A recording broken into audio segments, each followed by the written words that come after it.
In the days when the judges judged, there was a famine in the land.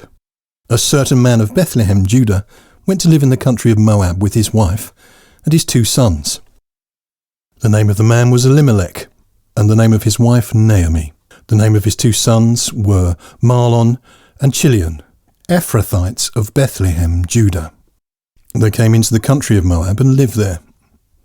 Elimelech, Naomi's husband, died, and she was left with her 2 sons. They took for themselves wives of the women of Moab. The name of one was Orpah, and the name of the other was Ruth. They lived there about 10 years.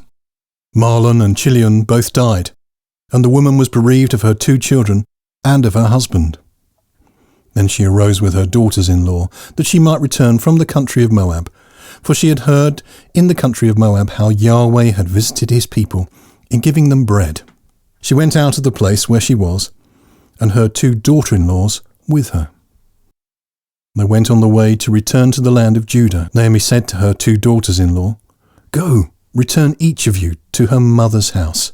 May Yahweh deal kindly with you, as you have dealt with the dead and with me.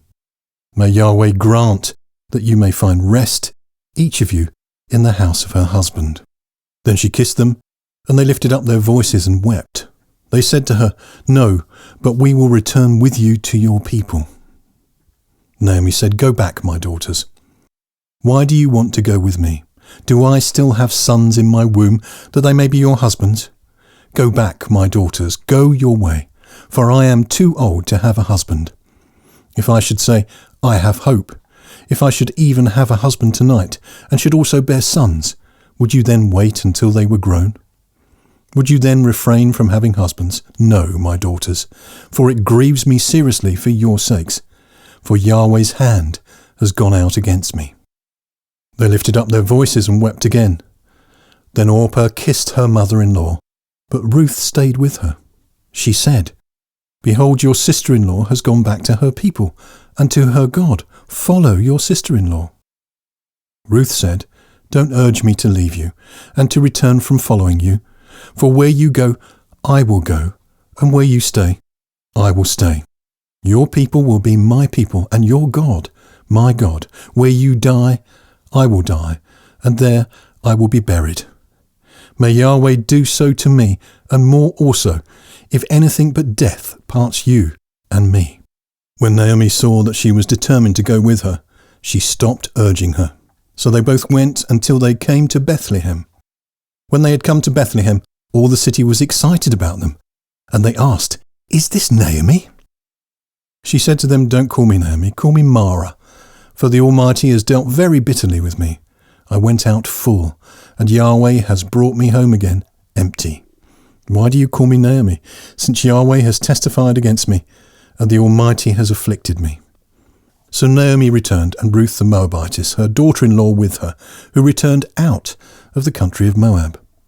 They came to Bethlehem in the beginning of barley harvest. Naomi had a relative of her husband's, a mighty man of wealth, of the family of Elimelech, and his name was Boaz. Ruth the Moabitess said to Naomi, "Let me go now to the field and glean among the ears of grain after him in whose sight I find favour." She said to her, "Go, my daughter." She went and came and gleaned in the field after the reapers. And she happened to come to the portion of the field belonging to Boaz, who was of the family of Elimelech. Behold, Boaz came from Bethlehem and said to the reapers, "May Yahweh be with you."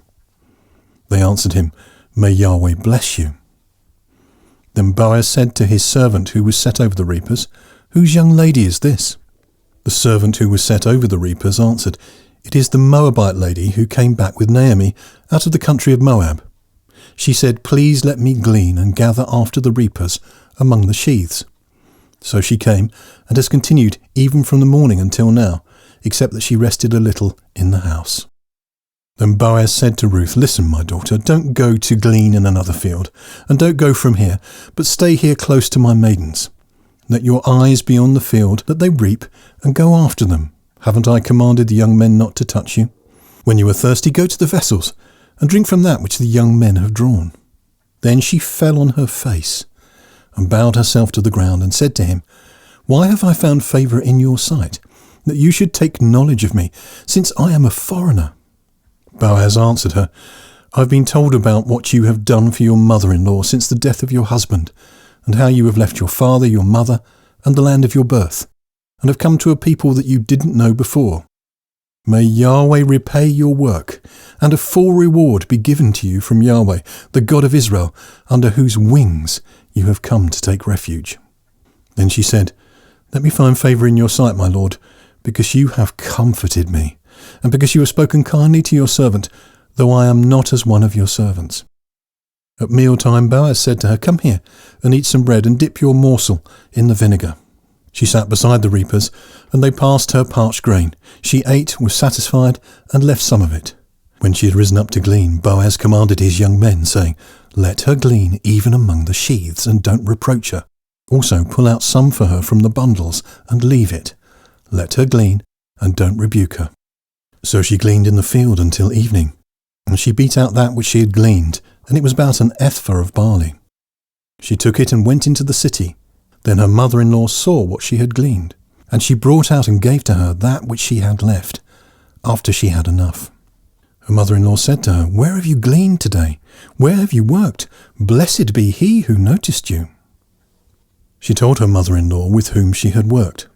"The man's name with whom I work today is Boaz."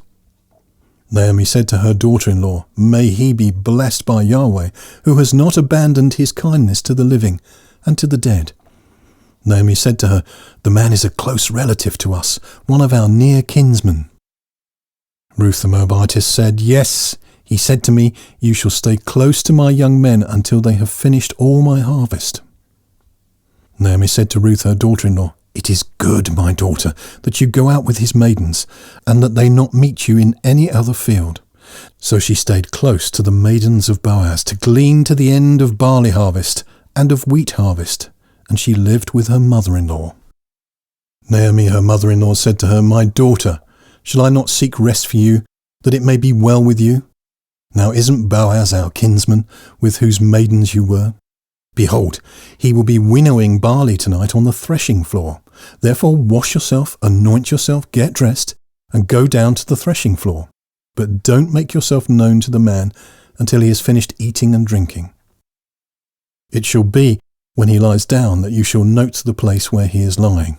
Then you shall go in, uncover his feet, and lay down. Then he will tell you what to do." She said to her, "All that you say I will do."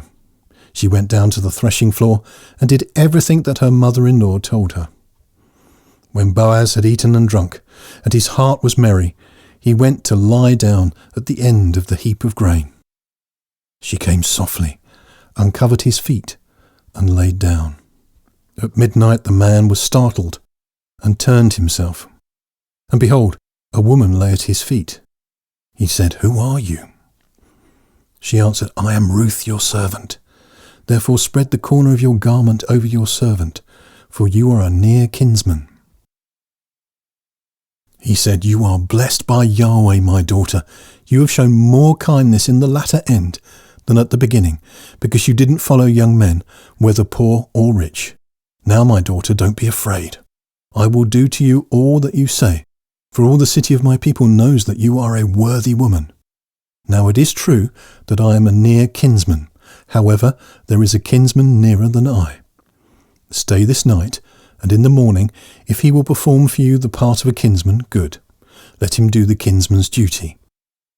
But if he will not do the duty of a kinsman for you, then I will do the duty of a kinsman for you, as Yahweh lives. Lie down until the morning." She lay at his feet until the morning. Then she rose up before one could discern another. For he said, "Let it not be known that the woman came to the threshing floor." He said, "Bring the mantle that is on you and hold it."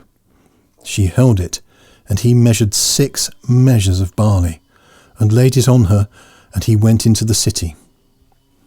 When she came to her mother-in-law, she said, "How did it go, my daughter?" She told her all that the man had done for her. She said, "He gave me these 6 measures of barley, for he said, 'Don't go empty to your mother-in-law.'"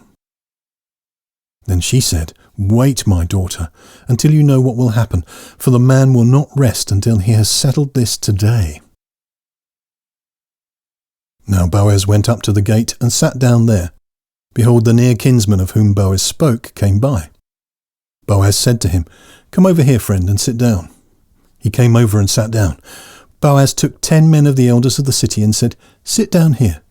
And they sat down. He said to the near kinsman, "Naomi, who has come back out of the country of Moab, is selling the parcel of land, which was our brother Elimelech's. I thought I should tell you, saying, buy it before those who sit here, and before the elders of my people. If you will redeem it, redeem it. But if you will not redeem it, then tell me, that I may know. For there is no one to redeem it besides you, and I am after you." He said, "I will redeem it." Then Boaz said, "On the day you buy the field from the hand of Naomi, you must buy it also from Ruth the Moabitess, the wife of the dead, to raise up the name of the dead on his inheritance." The near kinsman said, "I can't redeem it for myself, lest I endanger my own inheritance. Take my right of redemption for yourself, for I can't redeem it." Now this was the custom in former time in Israel concerning redeeming and concerning exchanging. To confirm all things, a man took off his sandal and gave it to his neighbour, and this was the way of formalising transactions in Israel. So the near kinsman said to Boaz, "Buy it for yourself." Then he took off his sandal. Boaz said to the elders and to all the people, "You are witnesses today that I have bought all that was Elimelech's, and all that was Chilion's and Mahlon's from the hand of Naomi. Moreover, Ruth the Moabitess, the wife of Mahlon, I have purchased to be my wife, to raise up the name of the dead on his inheritance, that the name of the dead may not be cut off from among his brothers, and from the gate of this place. You are witnesses today." All the people who were in the gate and the elders said, "We are witnesses. May Yahweh make the woman who has come into your house like Rachel and like Leah, which both built the house of Israel, and treat you worthily in Epaphra, and be famous in Bethlehem. Let your house be like the house of Perez, whom Tamar bore to Judah, of the offspring of which Yahweh will give you by this young woman." So Boaz took Ruth, and she became his wife. And he went in to her, and Yahweh enabled her to conceive, and she bore a son. The women said to Naomi, "Blessed be Yahweh, who has not left you today without a near kinsman. Let his name be famous in Israel. He shall be to you a restorer of life, and sustain you in your old age. For your daughter-in-law, who loves you, who is better to you than 7 sons, has given birth to him." Naomi took the child, laid him in her bosom, and became nurse to him. The women, her neighbours, gave him a name, saying, "A son is born to Naomi." They named him Obed. He is the father of Jesse, the father of David. Now this is the history of the generations of Perez. Perez became the father of Hezron, and Hezron became the father of Ram, and Ram became the father of Amminadab, and Amminadab became the father of Nahshon, and Nahshon became the father of Salmon, and Salmon became the father of Boaz, and Boaz became the father of Obed, and Obed became the father of Jesse, and Jesse became the father of David. So there is the wonderful, loyal, loving story of Ruth, a woman who showed great loyal love, or chesed, on this week of storytelling.